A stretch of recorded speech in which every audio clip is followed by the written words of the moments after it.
Samsul Gibran Fufufafa yang terhormat, setelah dilantik menjadi Wakil Presiden Republik Indonesia, seharusnya belusukan bukan hanya di Jakarta dengan membagikan susu dan souvenir gratis kepada masyarakat. Yang gigit saya sendiri lewat cara saya. Prabowo mikir Indonesia, mereka yang menjelek-jelekkan Pak Prabowo. Contoh, Pak Prabowo hari ini dihina gara-gara apa? Kakinya pincang.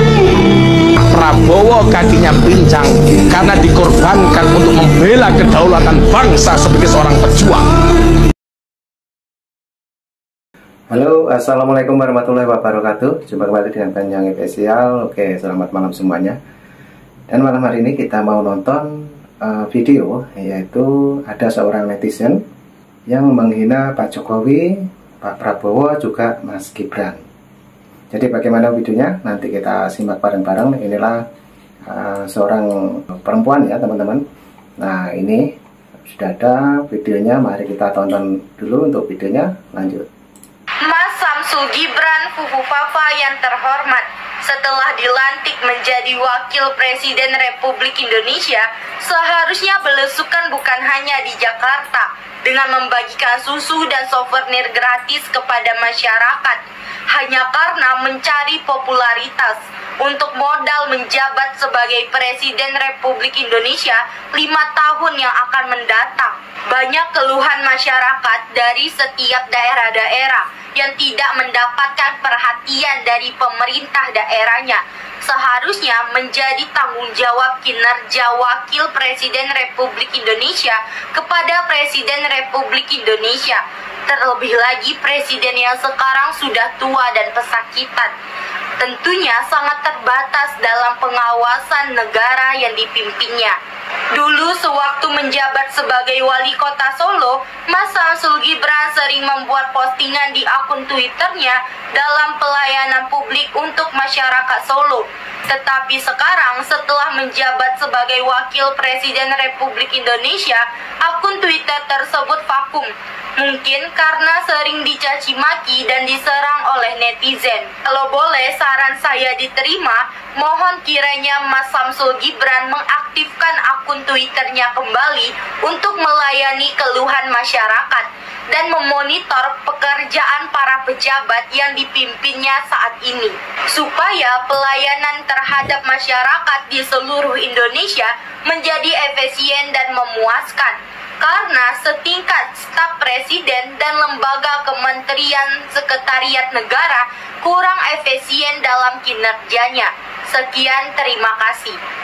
Sekali lagi, Jokowi tidak ingin tempat tinggalnya ya yang sangat strategis itu akan diketahui orang banyak, akan kemudian dikenang, oh inilah rumah presiden yang pelanggar HAM, pelanggar hukum dan sebagainya.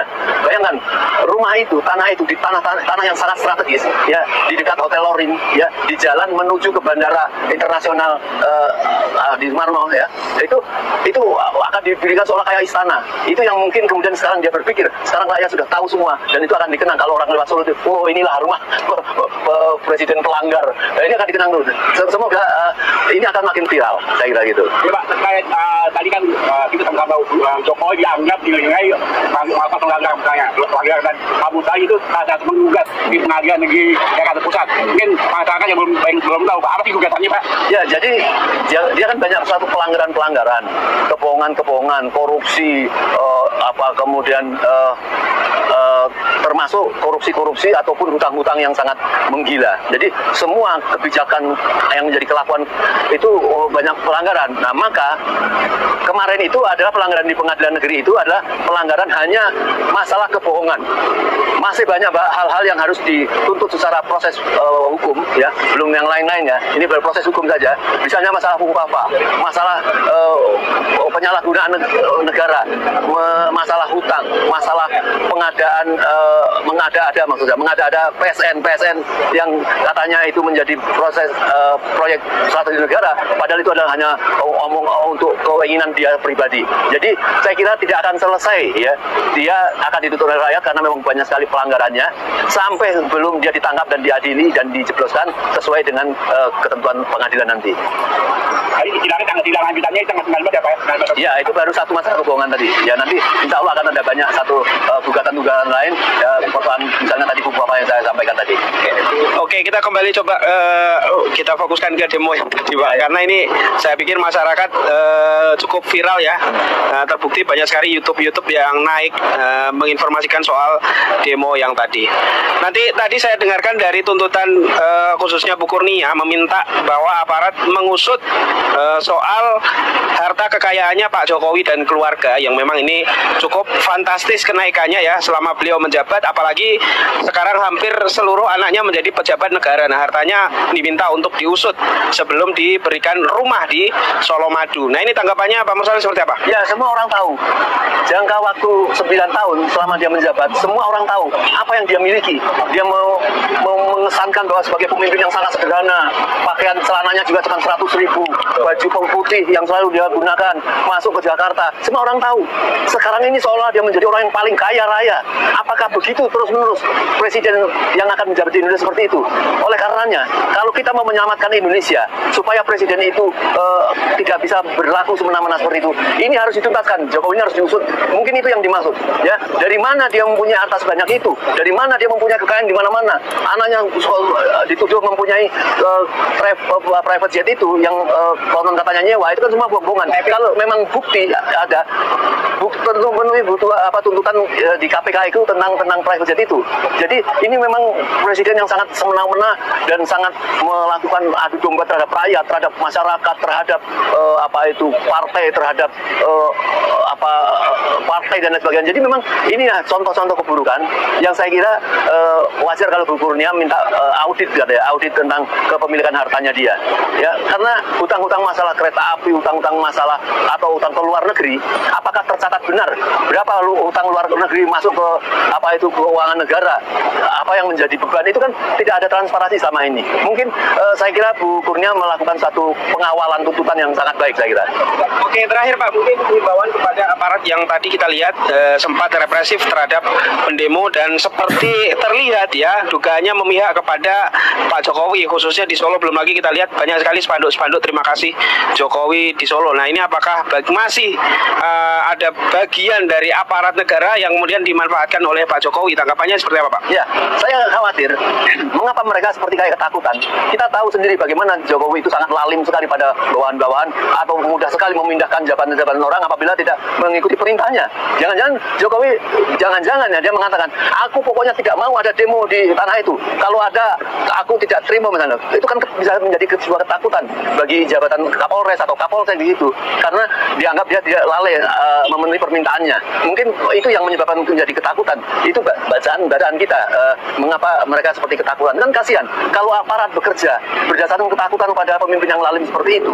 Mungkin ini yang dia tidak terima dan ketakutan kalau dia juga disangsikan jabatan itu. Karena satu lagi, ada yang menarik satu dialog, yaitu pada saat dia mungkin mau keras polisi itu, kemudian ada yang mengatakan, hati-hati loh, itu si pendemo itu, ibu-ibu itu, dia pengacara yang sangat berani sekali, yang sangat memprotes misalnya kejadian di Kemang, ya, bagaimana kemudian para peserta dialog kemudian dibubarkan dan akhirnya karena protes itu kemudian para Polres di sana dipindahkan, mungkin kan polisi itu menjadi pengalaman. Ini kalau menolak permintaan, ini dia akan dipindahkan. Nah, model pemimpin kayak Jokowi ini tidak boleh dipelihara ke depan, ya, supaya aparat itu bekerja dengan dengan profesional, ya, dengan ada rasa jaminan. Kalau para pendemo itu kan ada memenuhi undang-undang yang mereka lakukan bukan suatu pelanggaran. Ya. Saya kira begitu. Ya. Oke, terakhir.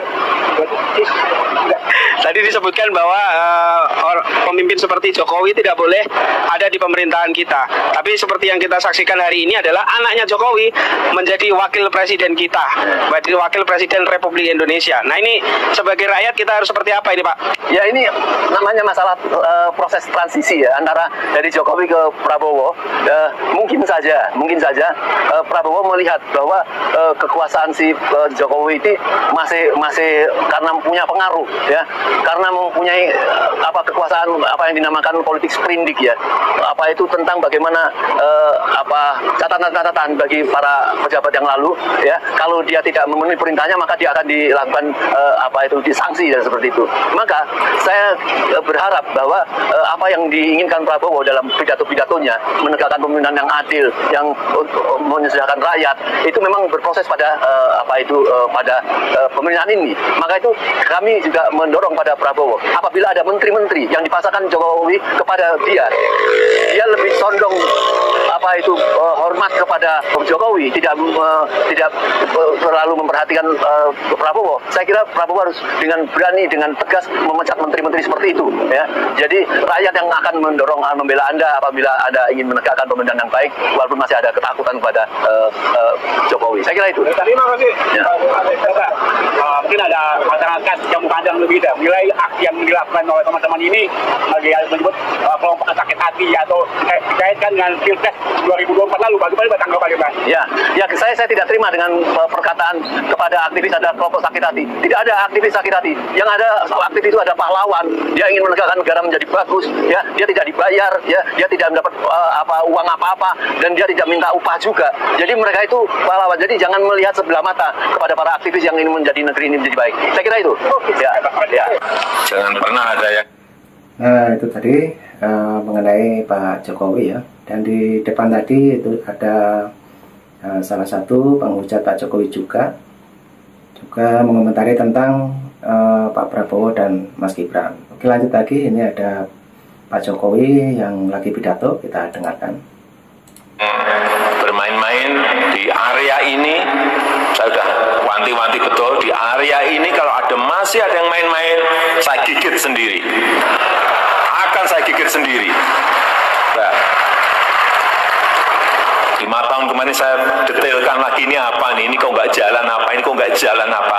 Oh di sini, saya sudah mulai ngerti. Oh di sini, sudah mulai ngerti ya. Oh di sini, saya sudah mulai ngerti. Oh di sini, saya sudah mulai ngerti. Kalau masih diteruskan, ini saya ingatkan pagi hari ini, kalau masih ada yang main-main, sekali lagi, yang gigit saya sendiri. Lewat cara saya.